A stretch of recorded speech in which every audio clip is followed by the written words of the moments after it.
Pernah lihat bendera ini? Maksudnya ini.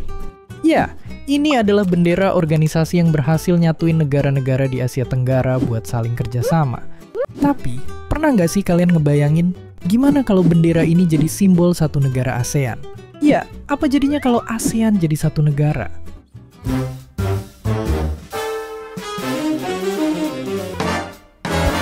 Yang jelas, kita bakal jadi negara superpower yang bersaing sama raksasa-raksasa ini.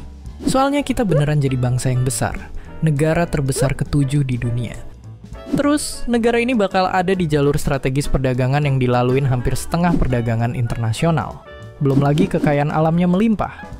Kita bakal ngedominasi produksi beras bareng India dan China, punya macem-macem mineral, dan jadi raja durian.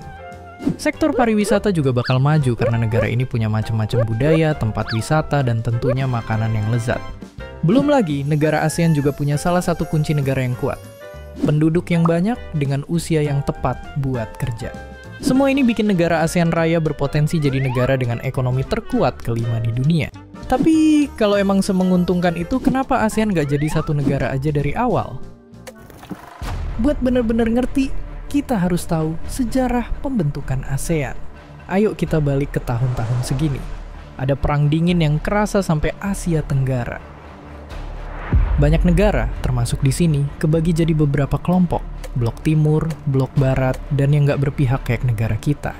Soalnya, Soekarno nganggep kalau negara-negara yang baru merdeka bisa dimanfaatin sama negara kuat pas perang. Dan perang dingin, walau mungkin terlihat beku, tetap makan korban. Pemberontakan di mana-mana, ada konflik antar negara, bahkan ada negara yang jadi korban langsung perang para raksasa. Lalu tiba-tiba, bagai kilat di siang bolong, di Indonesia terjadi tragedi yang berujung ke pergantian presiden dan pembantaian massal. Dipimpin Soeharto, negara kita jadi lebih condong ke blok barat. Terus, negara-negara yang posisinya serupa jadi lebih solid. Lahirlah ASEAN. Dari awal, tujuannya bukan buat bersatu, tapi buat nyegah penyebaran komunisme, ngurangin ketegangan antar negara, dan pada akhirnya biar bisa saling bantu. Setelah Perang Dingin selesai, negara-negara Asia Tenggara jadi makin stabil. Anggota ASEAN juga makin banyak. Kalau gitu, apakah sekarang waktu yang tepat buat gabung jadi satu negara? Jawabannya, belum tentu. Jadi ASEAN tuh anggotanya macam-macam, mulai dari yang dipimpin presiden, perdana menteri, raja, diktator, bahkan sampai penjaham juga ada. Nah, kalau negara yang beda-beda banget ini mau disatuin, banyak pertanyaan yang harus dijawab. Mulai dari, gimana bentuk negaranya? Siapa yang mimpin? Di mana ibu kotanya? Dan masih banyak lagi. Salah-salah, bisa jadi kita malah nggak lagi bebas bersuara, dibungkam pas ngekritik pemerintah, atau bahkan mau ngapain aja perlu hati-hati karena selalu ada yang ngawasin kayak di negara tetangga satu ini.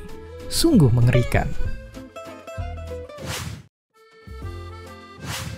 Tapi biar seru, ayo kita anggap kalau kita udah sepakat buat ngebangun negara kesatuan Republik ASEAN. Perjuangan sebenarnya baru dimulai. Soalnya, kesejahteraan di antar negara ASEAN itu bener-bener jomplang.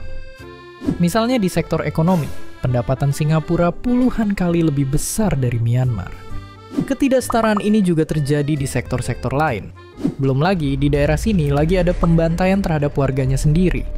Terus, kita juga punya satu tantangan besar lain, korupsi.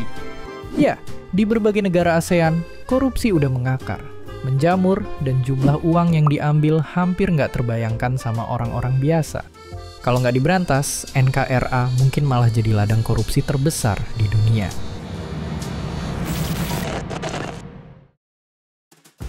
Sekarang, kerja sama ASEAN udah ngasih banyak hal. Konflik berkurang, jual beli gampang, dan jalan-jalan nggak perlu visa.